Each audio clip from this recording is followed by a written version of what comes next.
Los misterios antiguos y las sociedades secretas que han influenciado en el simbolismo masónico moderno. Primera parte. Cuando tienen que hacer frente a un problema que exige aplicar la facultad de razonamiento, las personas inteligentes no pierden el aplomo y tratan de encontrar una solución buscando datos que tengan que ver con la cuestión. En cambio, ante un problema similar, las de mentalidad inmadura se abruman. Es posible que aquellas estén capacitadas para resolver el enigma de su propio destino. A estas, en cambio, hay que conducirlas como un rebaño de ovejas. Hay que enseñarles en el lenguaje sencillo. Dependen casi exclusivamente de los cuidados del pastor. El apóstol San Pablo decía que a estos niños había que alimentarlos con leche, mientras que la carne es la comida de los hombres fuertes. La irreflexión es casi sinónimo de puerilidad, mientras que la reflexión simboliza la madurez. Hay, no obstante, muy pocas mentes maduras en el mundo, y por eso las doctrinas filosófico-religiosas de los paganos se dividieron para satisfacer las necesidades de estos dos grupos fundamentales del intelecto humano, uno filosófico y el otro incapaz de apreciar los misterios más profundos de la vida.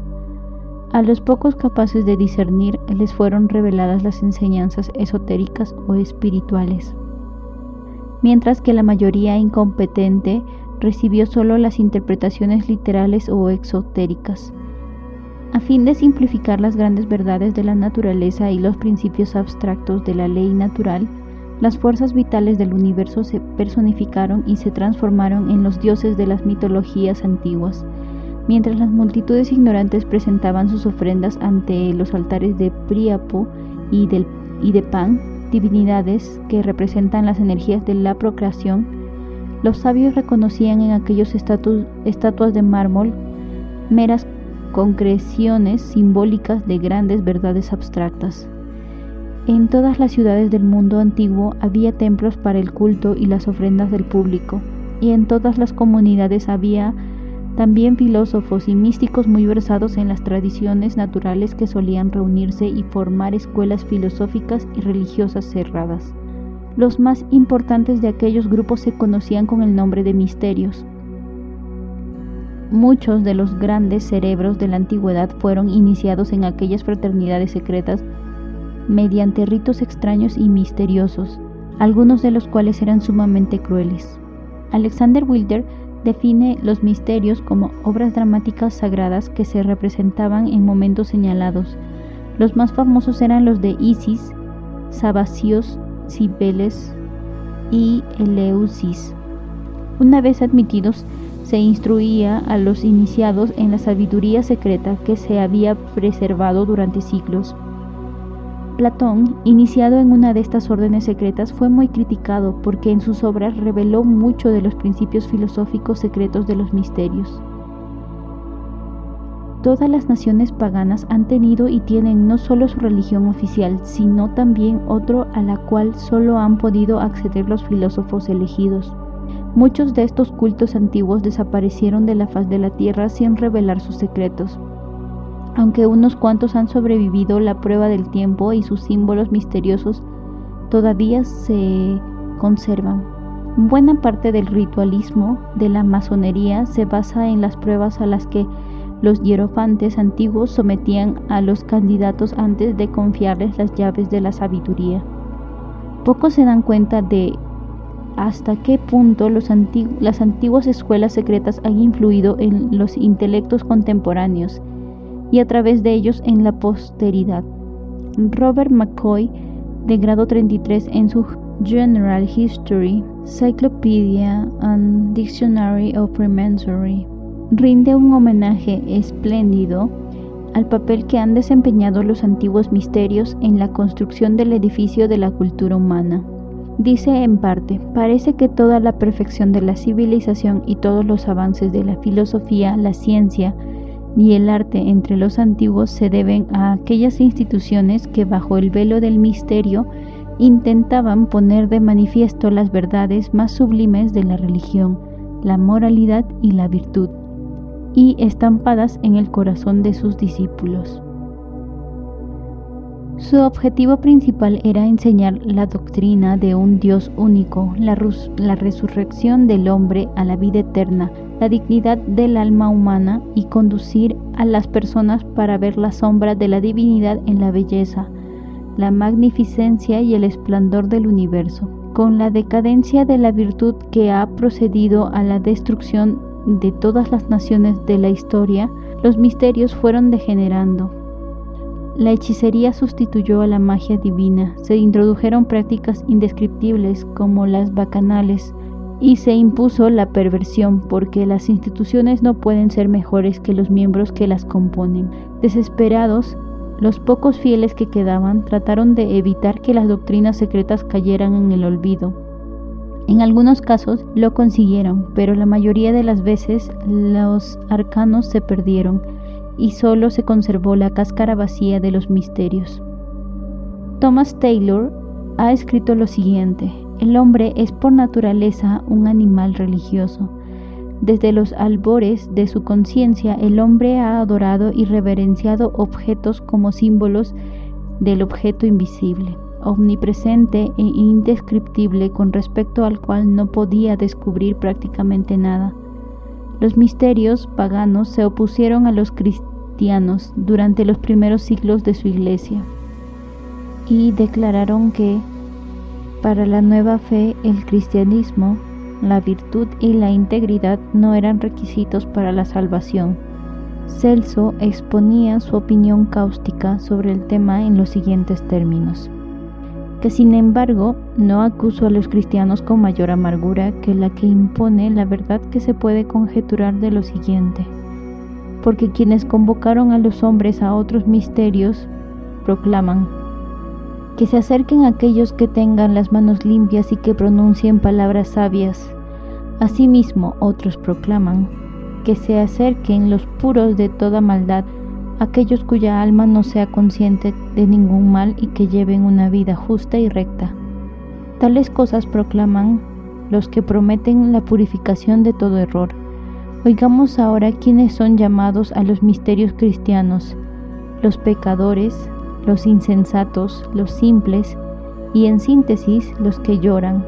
Ellos recibirán el reino de Dios. ¿No llamáis acaso el pecador al injusto, al ladrón, al brujo, al sacrílego o al profanador de tumbas? ¿A quiénes más tendría que llamar el que convoca para reunir a todos los ladrones? Celso no arremetía contra la fe verdadera de los primeros místicos cristianos, sino contra las falsas formas que ya se estaban introduciendo en su época. Los ideales del cristianismo primitivo se basaban en los elevados principios morales de los misterios paganos, y los primeros cristianos que se reunían bajo la ciudad de Roma usaban como lugar de culto los templos subterráneos de Mitra, de cuyo culto procede la mayor parte del sacerdotismo de la Iglesia actual. Los filósofos antiguos creían que nadie puede vivir de forma inteligente si no posee un conocimiento fundamental de la naturaleza y de sus leyes. Para poder obedecer, el hombre tiene que comprender, y los misterios se dedicaban a enseñar a los hombres el funcionamiento de la ley divina en la esfera terrestre. Eran pocos los cultos primitivos que realmente adoraban a divinidades antropomórficas, aunque su simbolismo pudiera inducirnos a pensar lo contrario. Eran más moralistas que religiosos y más filosóficos que teológicos. Enseñaban al hombre a usar sus facultades con más inteligencia, a ser pacientes ante la adversidad, a tener valor ante el peligro, a mantenerse fieles ante las tentaciones y sobre todo a pensar que una vida digna es el mejor sacrificio que podrían ofrecer a Dios y que su cuerpo era un altar sagrado para la divinidad. Hierofante femenina de los misterios. Esta ilustración muestra a Cíbeles, quien, llamada la diosa siria con ropaje de hierofante, Mundfaucon, describe la figura de la siguiente forma. Sobre su cabeza hay una mitad episcopal, adornada en la parte inferior con torres y pináculos. Sobre el portal de la ciudad hay una creciente y debajo del circuito de muros hay una corona de rayos. La diosa lleva una especie de vestidura litúrgica exactamente igual a la que usan un sacerdote u obispo, y sobre la vestidura una túnica que cae hasta las piernas, y sobre todo una capa consistorial episcopal con los 12 signos del zodiaco forjados sobre los bordes. La figura incluye un león a cada lado y su mano izquierda sostiene un tímpano, un sistro, una rueca, un caduceo y otro instrumento. En su mano derecha sostiene un rayo con su dedo central y sobre el mismo brazo animales, insectos y, según podemos apreciar, flores y frutos, un lazo, una saeta, una antorcha y una guadaña. Se desconoce la procedencia de la estatua. La copia reproducida por Montfaucon es de los dibujos realizados por Pirro Ligorio. El culto al sol desempeñaba un papel importante en casi todos los misterios paganos primitivos, lo cual indica la probabilidad de que se originaran en la Atlántida, cuyos habitantes eran adoradores del sol. La divinidad solar se solía representar como un joven hermoso, de largos cabellos dorados como símbolo de los rayos del sol. Aquella divinidad solar dorada era asesinada por rufianes malvados que personificaban el principio de la maldad del universo, por medio de determinados rituales y ceremonias que simbolizan la purificación y la regeneración. Aquel maravilloso Dios del bien volvía a la vida y se convertía en el salvador de su pueblo. Los procesos secretos que permitían su resurrección simbolizaban aquellas culturas mediante las cuales el hombre consigue superar su naturaleza inferior, dominar sus apetitos y manifestar el lado más elevado de sí mismo. Los misterios se organizaban con el propósito de ayudar a la criatura humana en apuros a volver a despertar los poderes espirituales que, rodeados por el círculo maldito de la lujuria y la degeneración, dormían en su alma. En otras palabras, se brindaba al hombre una manera de recuperar el estado que había perdido. En el mundo antiguo, casi todas las sociedades secretas eran filosóficas y religiosas.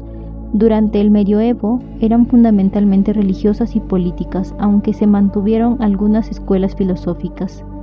En la época actual, las sociedades secretas de los países occidentales son principalmente políticas o fraternales, aunque en algunas de ellas, como la masonería, sobreviven aún los antiguos principios religiosos y filosóficos. Por una cuestión de espacio, no podemos hacer un análisis detallado de las escuelas secretas. Realmente ha habido montones de aquellos cultos antiguos con ramas en todas partes del mundo oriental y del occidental. Algunas como las pitagóricas y los herméticos muestran una marcada influencia oriental, mientras que los rosacruces, según proclaman ellos mismos, obtuvieron de los místicos árabes la mayor parte de su sabiduría. Aunque las escuelas místicas por lo general se asociaban a la civilización, hay pruebas de que los pueblos menos civilizados de la época prehistórica las conocían. Los nativos de islas remotas, muchos de los cuales vivían según las formas menos evolucionadas de salvajismo, poseen rituales místicos y prácticas secretas que, aunque primitivos, muestran claros tintes masónicos. Los misterios druídicos de Britania y Galia.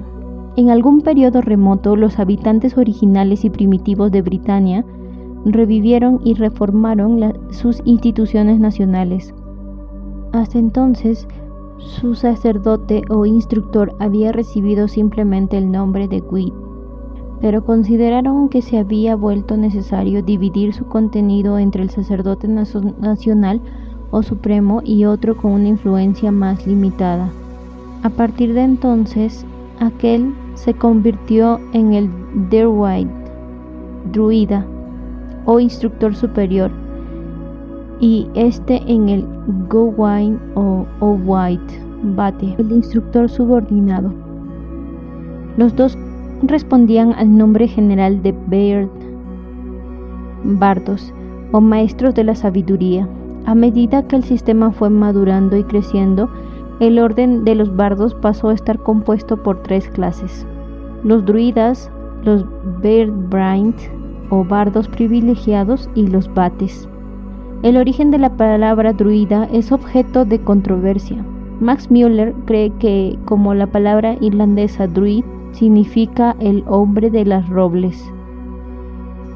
Además, llama la atención al hecho de que los griegos llamaban dríades a los dioses de los bosques y las divinidades de los árabes.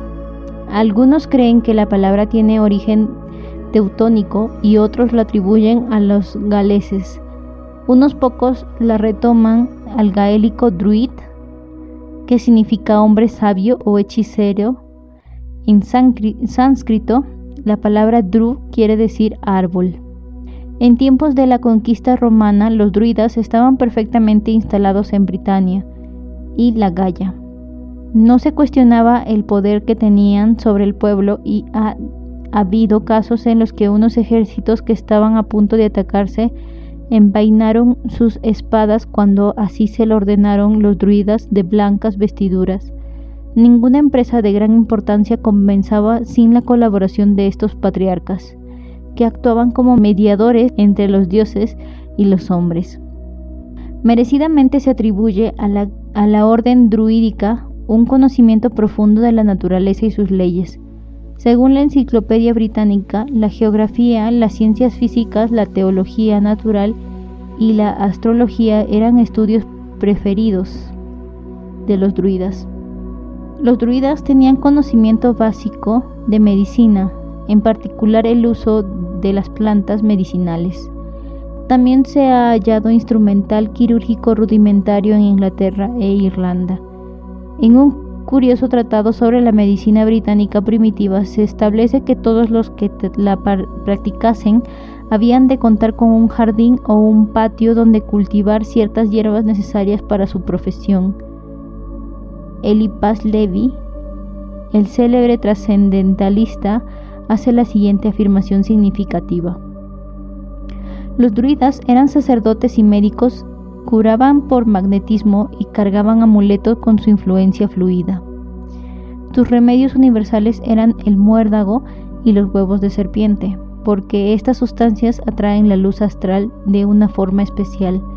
La solemnidad con la que cortaban el muérdago atraía hacia esta planta la confianza popular y le otorgaba un gran poder magnético.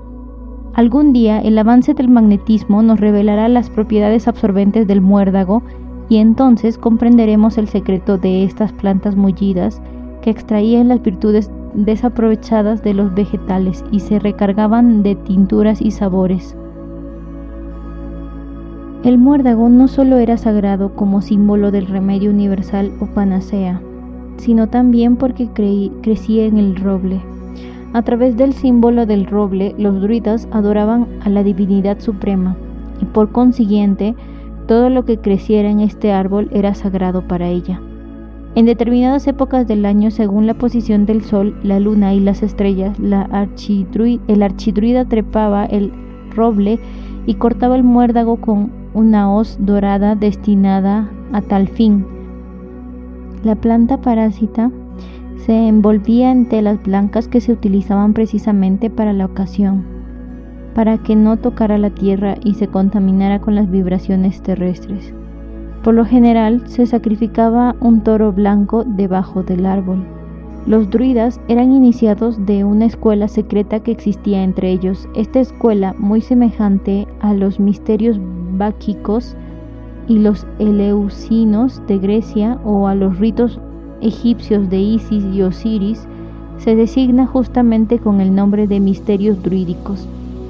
Mucho se ha especulado respecto a la sabiduría secreta que los druidas afirman poseer. Sus enseñanzas secretas no se escribieron jamás, sino que se transmitieron de forma oral a los candidatos preparados especialmente.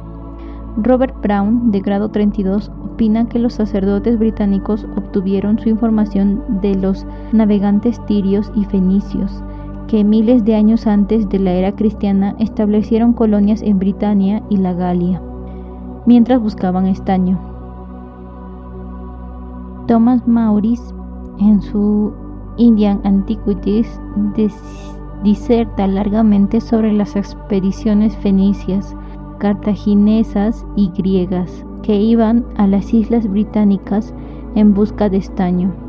Otros opinan que los misterios celebrados por los druidas eran de origen oriental, posiblemente budista.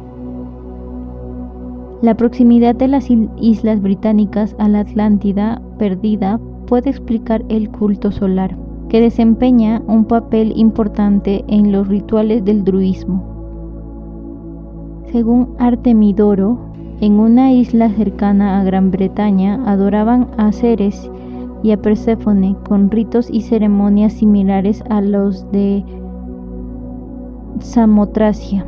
No cabe duda de que el panteón druídico incluye gran cantidad de deidades griegas y romanas, lo cual dejó pasmado a César durante su conquista de Britania y la Galia, y lo hizo afirmar que aquellas tribus adoraban a Mercurio, Apolo, Marte y Júpiter de una manera similar a la de los países latinos. Es casi seguro que los misterios druídicos no son autóctonos de Britania ni de Galia, sino que emigraron de alguna de las civilizaciones más antiguas. Las escuelas de los druidas se dividían en 3 partes distintas y las enseñanzas secretas que representaban son prácticamente las mismas que los misterios ocultos tras las alegorías de la logia azul masónica. La inferior de estas 3 divisiones era la del vate, un grado honorario que no requería ninguna purificación ni preparación esencial. Los vates vestían de verde, el color druídico del conocimiento, y tenían que saber un poco de medicina, astronomía, poesía, en la medida de lo posible, y a veces música. Un vate era una persona admitida en el orden druídico por su excelencia general y su conocimiento superior acerca de los problemas de la vida. La segunda división era la del bardo, cuyos miembros vestían de azul celeste para representar la armonía y la verdad. Les correspondía la tarea de memorizar, al menos en parte, los 20.000 versos de la poesía sagrada druídica. A menudo se les representa con el arpa primitiva británica o irlandesa, un instrumento cuyas cuerdas eran de cabello humano, tantas como costillas había de un lado del cuerpo humano. Aquellos bardos se elegían a menudo como maestros de los candidatos a ingresar en los misterios druídicos. Los neófitos llevaban trajes a rayas azules, verdes y blancas, los colores sagrados de la orden druídica. La tercera división era la de los druidas, cuya tarea específica consistía en ocuparse de las necesidades religiosas de la población. Para alcanzar esta dignidad, los candidatos primero tenían que llegar a ser bardos privilegiados. Los druidas iban siempre vestidos de blanco. Era símbolo de pureza y el color que ellos usaban para simbolizar el sol. La más notable ornamentación del gran druida era el lodán, morán o coraza de juicio, que poseía el misterioso poder de estrangular a cualquiera que hiciera una falsa declaración mientras lo usara. Geoffrey Higgins dice que esta coraza se colocaba sobre los cuellos de los testigos para probar la veracidad de su evidencia. La diadema druida o anguinum, con su parte frontal repujada con un número de puntos para representar los rayos del sol, indicaba que el sacerdote era una personificación del naciente sol. En la parte frontal de su cinturón, el gran druida tenía puesto el Liat Meisisit, un broche o hebilla mágica en cuyo centro había una gran piedra blanca. A este se le atribuía el poder de hacer descender el fuego de los dioses desde el cielo cuando el sacerdote lo ordenara. Esta piedra, especialmente cortada de un ardiente cristal a través del cual los rayos del sol se concentraban para iluminar los fuegos de los altares. Los druidas también tenían otros implementos simbólicos, tales como la peculiarmente tallada hoz dorada con la cual cortaban el muérdago del roble, y el cornán, o cetro en forma de creciente, símbolo del 6º día de la luna creciente, y también del arca de Noé. Un antiguo iniciado de los misterios druidas relató que la admisión a sus ceremonias de medianoche se ganaba por medio de una barca de cristal llamada CWRWG Withering. Esta barca simboliza a la luna que cuando flotaba sobre las aguas de la eternidad preservaba las semillas de las criaturas vivientes dentro de su creciente semejante a una barca.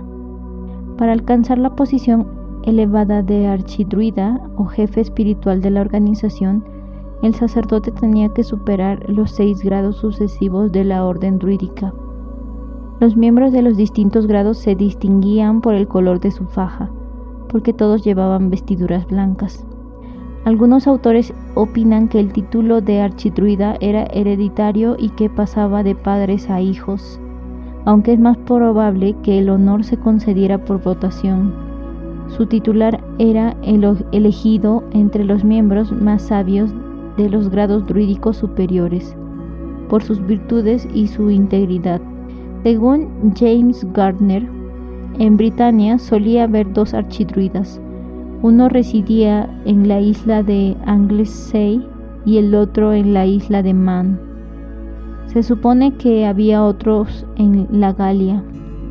Estos dignatarios por lo general llevaban un cetro dorado y una corona de hojas de roble como símbolo de su autoridad. Los miembros más jóvenes de la orden druídica iban afeitados y vestidos correctamente, mientras que los más ancianos llevaban largas barbas canosas y espléndidos adornos dorados. Como el sistema educativo de los druidas británicos superaba al de sus colegas del continente europeo, muchos jóvenes gajos eran enviados a escuelas druídicas en Britania para recibir instrucción filosófica.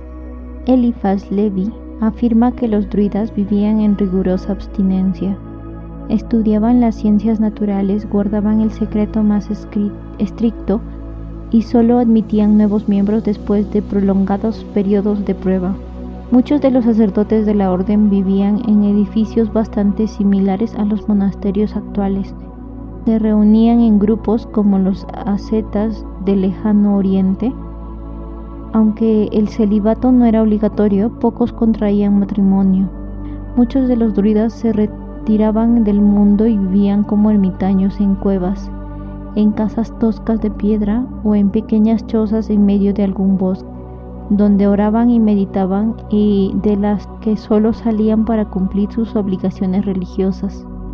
En su 10 Great Religions, James Freeman Clarke describe cómo sigue las creencias de los druidas. Los druidas creían en 3 mundos y en la transmigración de uno a otro. Un mundo superior a este en el cual reinaba la felicidad y un mundo inferior la desdicha y el estado actual. Esta transmigración servía para castigar y recompensar y también para purificar el alma. En el mundo presente, decían, el bien y el mal están tan bien equilibrados que el hombre tiene la máxima libertad y puede elegir o rechazar ambos.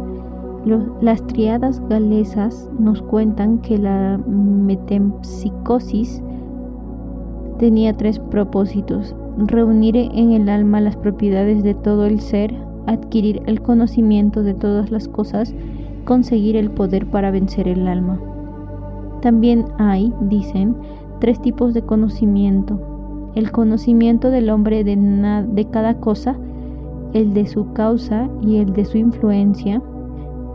Hay 3 cosas que decrecen constantemente: la oscuridad, la falsedad y la muerte. Y hay 3 que crecen constantemente: la luz, la vida y la verdad. Los templos o los lugares del culto religioso de los druidas no tenían un diseño similar a los de otras naciones. La mayoría de las ceremonias se celebraban por la noche, tanto en espesos robledales como en torno a altares al aire libre, levantados con grandes piedras en bruto. Nunca se ha podido explicar la forma satisfactoria como se movieron aquellas piedras enormes. El altar más famoso, un gran círculo de piedras, es Stonehenge, situado en el sureste de Inglaterra. Esta estructura, diseñada a escala astronómica, se mantiene todavía como una maravilla de la antigüedad. Como casi todas las escuelas de misterios, las enseñanzas de los druidas se dividían en dos partes diferenciadas. La más sencilla, un código moral, se enseñaba a todo el mundo, mientras que la doctrina esotérica más profunda solo se presentaba a los sacerdotes iniciados. Para ingresar en la orden, el candidato tenía que ser de buena familia y de moral intachable. No se le confiaban secretos importantes hasta que no hubiese sido tentado de muchas formas y la naturaleza de su carácter no hubiese sido sometida a duras pruebas. Los druidas enseñaron a los pueblos de Britania y Gaia acerca de la inmortalidad del alma. Creían en la transmigración y aparentemente en la reencarnación. Pedían prestado en una vida y prometían devolver en la siguiente. Creían en el infierno purificador en el que expiaban sus pecados para pasar después a la felicidad de la unidad con los dioses. Y los druidas enseñaban que todos los hombres se salvarían, pero que algunos debían regresar a la tierra varias veces para aprender las lecciones de la vida humana y para vencer el mal inherente en su propia naturaleza. Antes de que se confiara a un candidato las doctrinas secretas de los druidas, tenía que jurar guardar el secreto. Aquella doctrina se transmitía solo en la profundidad de los bosques y en la oscuridad de las cuevas. En aquellos sitios poco frecuentados se instruía al neófito acerca de la creación del universo, las personalidades de los dioses, las leyes de la naturaleza, los secretos de la medicina oculta, los misterios de los cuerpos celestes y los rudimentos de la magia y la hechicería. Los druidas tenían una gran cantidad de días festivos. La luna llena y nueva y el sexto día de la luna eran periodos sagrados. Se cree que las iniciaciones solo se celebraban durante los 2 solsticios y los 2 equinoccios. Al amanecer del 25º día de diciembre se celebraba el nacimiento de la divinidad solar. Según algunos, las enseñanzas secretas de los druidas están teñidos de la filosofía pitagórica. Los druidas tenían una Virgen Madre con un niño en los brazos que era sagrada para sus misterios y su divinidad solar resucitaba en la misma época del año en la que los cristianos actuales celebraban la Pascua. Tanto la cruz como la serpiente eran sagrados para los druidas, que para hacer la primera cortaban todas las ramas de un roble y sujetaban una de ellas al tronco para formar la letra T. Aquella cruz del roble se convirtió en un símbolo de divinidad suprema. También adoraban al sol, la luna y las estrellas. La luna era objeto de especial veneración. César afirmaba que Mercurio era uno de los dioses principales de los galos. Se supone que los druidas adoraban a Mercurio con la apariencia de un cubo de piedra. También tenían gran veneración por los espíritus de la naturaleza, hadas, gnomos y ondinas, pequeñas criaturas de los bosques y los ríos a los que hacían muchas ofrendas. A continuación, la descripción de los templos de los druidas que hace Charles Hepton en The Secret Societies of All Age and Countries. Los templos en los que se conservaba el fuego sagrado por lo general estaban situados en promontorios y en robledales espesos. Los había en diversas formas: circular, porque el círculo es el símbolo del universo; ovalado, en referencia al huevo mundano, del cual surgieron, según la tradición de numerosas naciones del universo, o según otras, nuestros primeros padres; serpenteante, porque la serpiente era el símbolo de Hu, el Osiris druídico; cruciforme, porque la cruz es un emblema de la regeneración; o alado, para representar el movimiento del espíritu divino. Sus divinidades principales se podían reducir a dos, una masculina y una femenina: el gran padre y la gran madre, Hu y Ceridwen, que reúnen las mismas características que Osiris e Isis, Baco y Ceres, o cualquier otra pareja de dioses supremos que representen los dos tipos de todo ser. Geoffrey Higgins afirma que Hu, el Poderoso, considerado el primer poblador de Britania, procedía de un lugar que las tríadas galesas llaman el País de Verano, donde actualmente está situada Constantinopla. Albert Pike dice que la palabra perdida de la masonería está oculta en el nombre del dios druida Hu. La escasa información existente acerca de las iniciaciones secretas de los druidas indica una marcada similitud entre su escuela mística y las de Grecia y Egipto. Hu, la divinidad solar, fue asesinado y tras pasar por una cantidad de pruebas extrañas y rituales místicos, recuperó la vida. Había 3 grados en los misterios druídicos, pero eran pocos los que los superaban todos. Se enterraba al candidato en un ataúd como símbolo de la muerte de la divinidad solar. Sin embargo, la prueba suprema consistía en echarlo al mar en una barca abierta. Muchos perdieron la vida en esta prueba. Taliesin, un erudito antiguo que pasó por todos los misterios, describe la iniciación de la barca abierta en The Origin of Pagan Idolatry de Fever. Se decía que los pocos se superaban aquel 3er grado, habían nacido otra vez y que les enseñaban las verdades secretas y ocultas de los sacerdotes druidas desde la antigüedad. De aquellos iniciados salieron muchos de los dignatarios del mundo religioso y político británico. El rito de Mitra. Cuando los misterios persas migraron al sur de Europa, no tardaron en ser asimilados por la mentalidad latina. El culto creció rápidamente, sobre todo entre los soldados romanos durante las guerras de conquista romana. Los legionarios llevaban aquellas enseñanzas por casi toda Europa. El culto a Mitra llegó a hacerse tan poderoso que como mínimo un emperador romano fue iniciado en la orden, que se reunía en las cavernas bajo la ciudad de Roma. Con respecto a la difusión de esta escuela mistérica por distintas partes de Europa, afirma C.W. King en The Gnostic and Their Remains, aún abundan los bajorrelieves mitraicos tallados en rocas o en tablillas de piedra en otros países que antes pertenecían a las provincias occidentales del Imperio Romano. Existen varios en Alemania, muchos más en Francia y en la isla Gran Bretaña se han descubierto a menudo en la línea de la muralla de Adriano, además de uno célebre que está en Bath. Alexander Wilder sostiene que Mitra es el nombre sendo del sol y que se supone que viva dentro de su esfera brillante. Mitra tiene un aspecto masculino y otro femenino, aunque él mismo no es andrógino. Por otra parte, es el señor del sol, poderoso y radiante, y el más magnífico de los Yasata, los Isat o genios del sol. Por la otra, esta divinidad representa el principio femenino y el universo mundano se reconoce como símbolo suyo. Representa a la naturaleza como receptiva y terrestre, que solo fructifica cuando la baña la gloria de la esfera solar.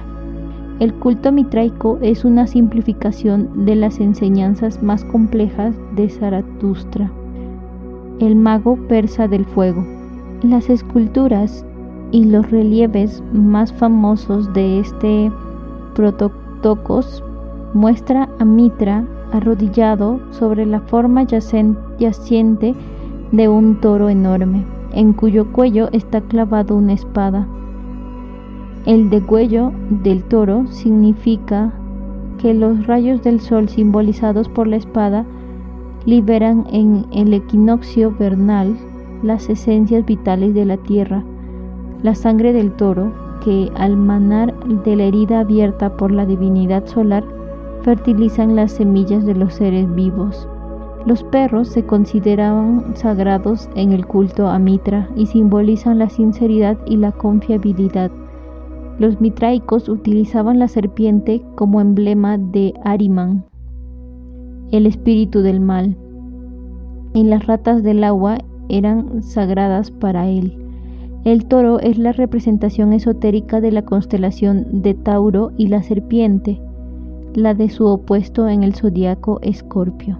El sol, Mitra, al penetrar en el lateral del toro, asesina a la criatura celestial y nutre al universo con su sangre. Según los persas, en la eternidad coexistían dos principios. El primero de ellos, Ahura Mazda u Osmus, era el espíritu del bien. De Ormus salieron una serie de jerarquías de espíritus buenos y hermosos, ángeles y arcángeles. El segundo de estos principios eternos se llamaba Ahriman y también era un espíritu puro y hermoso, pero más adelante se rebeló contra Ormus, celoso de su poder. Sin embargo, esto no ocurrió hasta después de que Ormus creara la luz, porque previamente Ahriman no había sido consciente de la existencia de Ormus. Debido a sus celos y su rebeldía, Ahriman se convirtió en el espíritu del mal, y a partir de sí mismo diferenció huestes de criaturas destructivas para hacer daño a Onus. Cuando Ormus creó la tierra, Ahriman se introdujo en sus peores elementos. Cada vez que Ormus hacía algo bueno, Ahriman ponía en él el principio de la maldad. Finalmente, cuando Ormus creó la raza humana, Ahriman se encarnó en la naturaleza inferior del hombre, de modo que en cada personalidad el espíritu del bien y el espíritu del mal luchan por el control.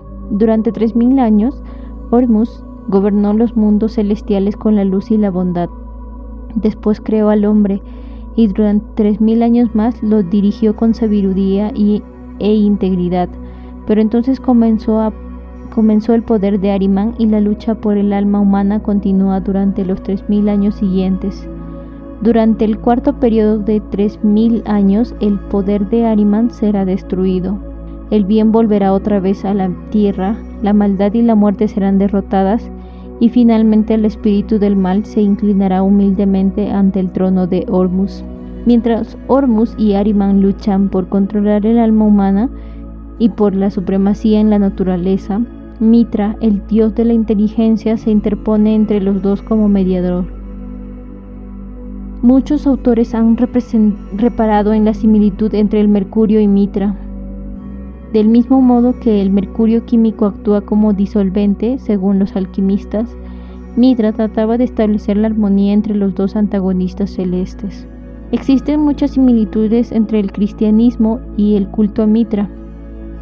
Uno de los motivos es probablemente que los místicos persas invadieron Italia durante el siglo I después de Cristo, y durante los primeros años de su historia los dos cultos estuvieron muy unidos. He aquí lo que afirma la Enciclopedia Británica acerca de los misterios mitraicos y los cristianos.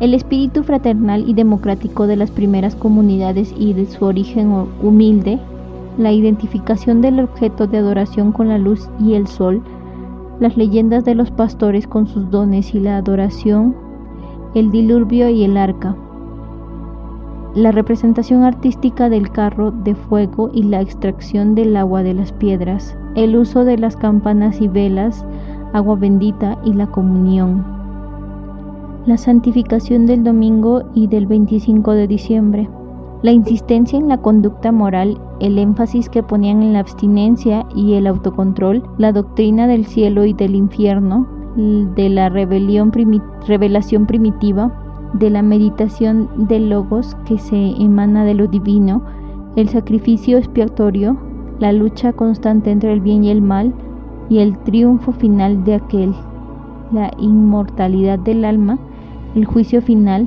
la resurrección de la carne y la destrucción del universo por el fuego son algunas de las similitudes que, reales o tan solo aparentes, permitieron al mitraísmo prolongar su resistencia al cristianismo.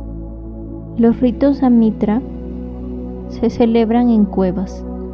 Porfirio, en la Gruta de las Ninfas, afirma que Zaratustra fue el primero que consagró una ruta para adorar a Dios, porque una caverna simboliza la tierra o el mundo inferior de la oscuridad. John P. Lundy, en su Monumental Christianity, describe la cueva de Mitra con las siguientes palabras: sin embargo, esta cueva estaba adornada con los signos del zodiaco, Cáncer y Capricornio. Los solsticios de verano e invierno eran los que más llamaban la atención, como las pruebas de las almas que descendían a esta vida o salían de aquella para ascender hacia los dioses. Cáncer era la puerta del descenso y Capricornio la del ascenso. Estas son las dos vías de los inmortales que suben y bajan de la tierra al cielo y del cielo a la tierra. Se cree que la llamada silla de San Pedro en Roma se había usado en uno de los misterios paganos, posiblemente el de Mitra, en cuyas grutas subterráneas se reunían los devotos de los misterios cristianos en los primeros tiempos de su fe. Gottfried Higgins escribe que en 1662, mientras se limpiaba aquella silla sagrada de Bar-Jonás, se descubrieron en ella los 12 trabajos de Hércules que posteriormente los franceses descubrieron en la misma silla la confesión de fe de Mahoma, escrita en árabe. La iniciación de los ritos de Mitra, como la iniciación en muchas otras escuelas filosóficas antiguas, consistía aparentemente en 3 grados importantes. La preparación para estos grados consistía en la autopurificación, el desarrollo de las capacidades intelectuales y el control de la naturaleza animal. En el primer grado se entregaba al candidato una corona en la punta de su espada y se le instruía en los misterios del poder oculto de Mitra. Es probable que le enseñaran que la corona dorada representaba su propia naturaleza espiritual, que debía exteriorizar y desarrollar antes de poder glorificar realmente a Mitra, porque Mitra era su propia alma que actuaba como mediador entre Hormuz, su espíritu, y Ahriman, su naturaleza animal. En el segundo grado le entregaban la armadura de la inteligencia y la pureza y lo enviaban a la oscuridad de los pozos subterráneos a luchar contra las bestias de la lujuria, la pasión y la degeneración. En el tercer grado le daban una capa con los signos del zodiaco y otros símbolos astrológicos dibujados o bordados. Una vez acabadas las iniciaciones lo aclamaban como si hubiese resucitado de entre los muertos. Lo instruían en las enseñanzas secretas de los místicos persas y se convertía en miembro hecho y derecho de la orden. Los candidatos que superaban con éxito de las iniciaciones mitraicas recibían el nombre de leones y se les ponía en la frente la marca de la cruz egipcia. El propio Mitra se representa a menudo con la cabeza de león y 2 pares de alas. Durante todo el ritual se repetían las referencias al nacimiento de Mitra como divinidad solar, su sacrificio por el hombre, su muerte para que los hombres alcancen la vida eterna y por último su resurrección a la salvación de toda la humanidad gracias a su intersección ante el trono de Hormuz. Aunque el culto a Mitra no alcanzó la altura filosófica que logró Zaratustra, tuvo un efecto trascendental en la civilización del mundo occidental, porque hubo una época en la cual casi toda Europa se había convertido a sus doctrinas.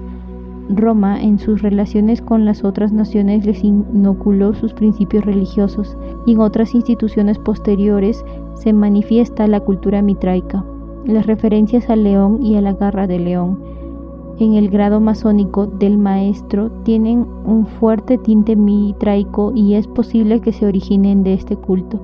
En la iniciación mitraica aparece una escalera de 7 travesaños. Faber opina que esta escalera era originalmente una pirámide de 7 escalones, y es posible que la escalera masónica de 7 travesaños se originase en este símbolo mitraico.